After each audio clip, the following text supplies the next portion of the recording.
পাহাড়ের গা বেয়ে যেন নেমে যাচ্ছে রক্তের মতন লাল টকটকে পানির নদী। এরপর নীল সমুদ্র মুহূর্তেই হয়ে গেল একেবারে টকটকে লাল।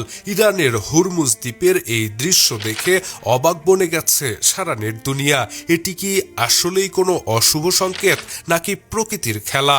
হঠাৎ করে এই নদী এবং সমুদ্রের পানি এমন টকটকে লাল হয়ে গেল কেন? চলুন জেনে নেওয়া যাক সেই গুরুত্বপূর্ণ প্রশ্নেরই উত্তর। প্রকৃতি মাঝে মধ্যে এমন সব রূপ ধারণ করে যা আমাদের কল্পনাকেও হার মানায়। সম্প্রতি ইরানের হরমুজ দ্বীপ উপকূলে দেখা মিলেছে এমনই এক রোমহর্ষক এবং বিস্ময়কর দৃশ্যের। পাহাড়ের ঢাল বেয়ে সমুদ্রের নীল জলে মিশেছে গাঢ় লাল রঙের এক বিশাল ধারা, যা দেখে প্রথম দৃষ্টিতে মনে হচ্ছে যেন আস্ত এক রক্ত নদী সাগরের বুকে নিজেকে বিলিয়ে দিচ্ছে।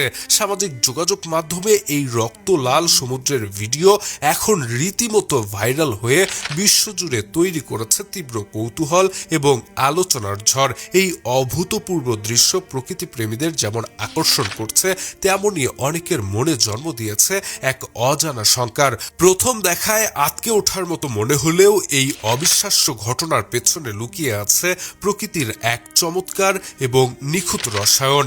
হরমুজ দ্বীপটি মূলত তার খনিজ সম্পদে সমৃদ্ধ রঙিন মাটির জন্য সারা বিশ্ব জুড়ে পরিচিত।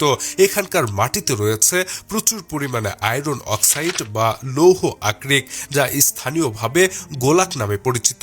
যখন ভারী বৃষ্টিপাত হয় তখন পাহাড়ের এই লাল মাটি বৃষ্টির জলে ধুয়ে এক প্রবল স্রোত আকারে সাগরে গিয়ে মেশে। খনিজ মিশ্রিত এই লাল পলি যখন সমুদ্রের নীল জলের সংস্পর্শে আসে তখনই পুরো উপকূলীয় এলাকা এক টকটকে লাল বর্ণ ধারণ করে, যা এক অপার্থিব দৃশ্যের জন্ম দেয়। এদিকে এই অভূতপূর্ব এবং বিরল দৃশ্য উপভোগ করতে এখন হরমুজ দ্বীপে ভিড় জমাচ্ছেন দেশ বিদেশের অসংখ্য পর্যটক ও আলোকচিত্রী। এই দ্বীপটি শুধু তার লাল মাটির জন্যই বিখ্যাত নয়, এখানে হলুদ, কমলা সহ আরও নানা রঙের শিলাস্তর থাকায় একে রেইনবো আইল্যান্ড বা রংধনু দ্বীপও বলা হয়। বিজ্ঞানীরা জানিয়েছেন এই লাল মাটির বিশেষত্ব হলো এটি কেবল দেখতেই সুন্দর নয়, স্থানীয়রা এটি রান্নার মশলা হিসেবে এবং শিল্পকলায় প্রাকৃতিক রং হিসেবেও ব্যবহার করে থাকেন। আবহাওয়া শান্ত হলে সমুদ্রের জল আবার তার স্বাভাবিক রং ফিরে পাবে, কিন্তু তার আগে প্রকৃতির এই রক্তিম রূপের সাক্ষী হতে উগ্রীব হয়ে আছেন হাজারো প্রকৃতিপ্রেমী।